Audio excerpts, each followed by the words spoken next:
ബ്രേക്കിന് ശേഷം നമ്മൾ ഇന്നൊരു വെറൈറ്റി ഔട്ട്ലുക്കും ഡിഷുമായിട്ടാണ് വരാൻ വേണ്ടിയിട്ട് പോകുന്നത്. എന്താണെന്ന് വെച്ചാൽ നമ്മൾ ഇന്നൊരു ധോത്തി സ്റ്റൈൽ ട്രൈ ചെയ്യാൻ വേണ്ടിയിട്ട് പോവാണ്. അതെന്താണെന്ന് എനിക്കും അറിയത്തില്ലാത്തത് കൊണ്ട് ഐ എം സോ എക്സൈറ്റഡ്. കാരണം പുതിയൊരു കാര്യം നമ്മൾ ട്രൈ ചെയ്യാൻ വേണ്ടിയിട്ട് പോകണല്ലോ. അപ്പം നമ്മൾ കഴിഞ്ഞ ദിവസം എടുത്ത അതേ മുണ്ടും നേരിതിന്റെ മുണ്ടാണ് നമ്മൾ എടുക്കാൻ വേണ്ടിയിട്ട് പോകുന്നത്. എന്നിട്ട് നമ്മളതൊരു ധോത്തി സ്റ്റൈലിൽ ട്രൈ ചെയ്യും. അപ്പൊ ഇതാണ് നമ്മുടെ ധോത്തി സ്റ്റൈലിൽ ഞാനിത് ചെയ്തു വരുമ്പോൾ ഇത് ധോത്തി, ഇപ്പൊ ഇത് മുണ്ട്. ഈ മുണ്ടിന്റെ കൂടെ നമ്മൾ പെയർ ചെയ്യാൻ പോകുന്നത് ഈ ധോത്തിയുടെ കൂടെ നമ്മൾ പെയർ ചെയ്യാൻ വേണ്ടിയിട്ട് പോകുന്നത് ടോപ്പാണ്. ഇതൊരു ബ്ലൗസ് ആണ്. അപ്പൊ ഇതിനൊരു ചൈനീസ് കോളറുള്ള ഫുൾ സ്ലീവ് ഉള്ള ഒരു ബ്ലൗസും കൂടിയാണ് നമ്മൾ ഇതിന്റെ കൂട്ടത്തിൽ പെയർ ചെയ്യാൻ വേണ്ടിയിട്ട് പോകുന്നത്. അപ്പൊ ഇത് ഫുൾ സ്ലീവ് ആയതുകൊണ്ട് തന്നെ നമുക്ക് ആക്സസറീസ് ഒക്കെ കുറച്ച് മതി.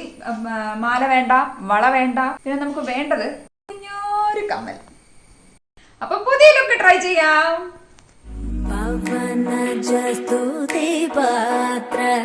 പാവന ചരിത്ര രവി സോമവരനേത്ര രമണീയ ഗാത്ര.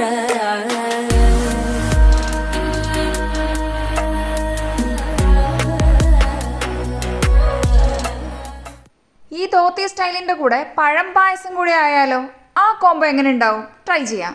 അപ്പോൾ ആദ്യം തന്നെ നമ്മൾ 3 ഏത്തപ്പഴം ചെറുതാണ്, അത് വേവിച്ച് ഉടച്ചെടുത്തിരിക്കുകയാണ്. പിന്നെ നമ്മുടെ പാൻ ചൂടാക്കി അതിലേക്ക് നെയ്യ് ഒഴിച്ച് ആദ്യം നമ്മൾ തേങ്ങാക്കൊത്താണ് ഇടുന്നത്. തേങ്ങാക്കൊത്തൊന്ന് ചൂടായി വരുമ്പോഴത്തേക്കും നമ്മൾ അണ്ടിപ്പരിപ്പ് ഇട്ട് കൊടുക്കുന്നു. അതിനുശേഷം നമ്മൾ മുന്തിരിങ്ങയും കൂടി ഇട്ട്, മുന്തിരിങ്ങ ഗർഭിണിയായി കഴിയുമ്പോൾ നമ്മൾ ചെറുതായിട്ട് കൊത്തി വെച്ചിരിക്കുന്ന ഏത്തപ്പഴമുണ്ട്, അതുകൂടി ഇട്ട് നല്ലോണം വഴറ്റിക്കഴിഞ്ഞ് അതൊരു മഞ്ഞ കളർ മാറി ഒന്ന് പഴുത്ത് വരുമ്പോഴത്തേക്കും നമ്മൾ കുറച്ച് വെല്ലം പാനിയാക്കിയത് ഒഴിച്ചു കൊടുക്കുന്നു.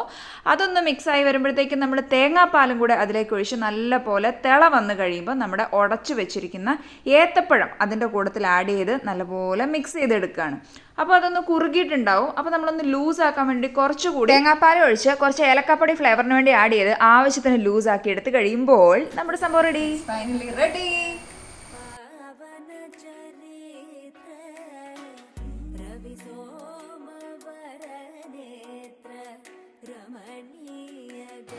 നല്ലൊരു പുളിരസവും മധുരവും കൂടി ആയിട്ട് നല്ല പഴം പായസം എനിക്കിഷ്ടപ്പെട്ടു. ട്രൈ ചെയ്ത് നോക്കൂ കേട്ടോ ഈ റെസിപ്പി. ഈ ധോത്തി സ്റ്റൈലും നമ്മുടെ റെസിപ്പി, ഈ കോംബോ എങ്ങനെയുണ്ടെന്ന് തീർച്ചയായിട്ടും കമന്റ് ചെയ്യൂ കേട്ടോ. അപ്പൊ വീണ്ടും അടുത്ത സ്റ്റൈലായിട്ട് നമുക്ക് നാളെ വീണ്ടും കാണാം. ബൈ.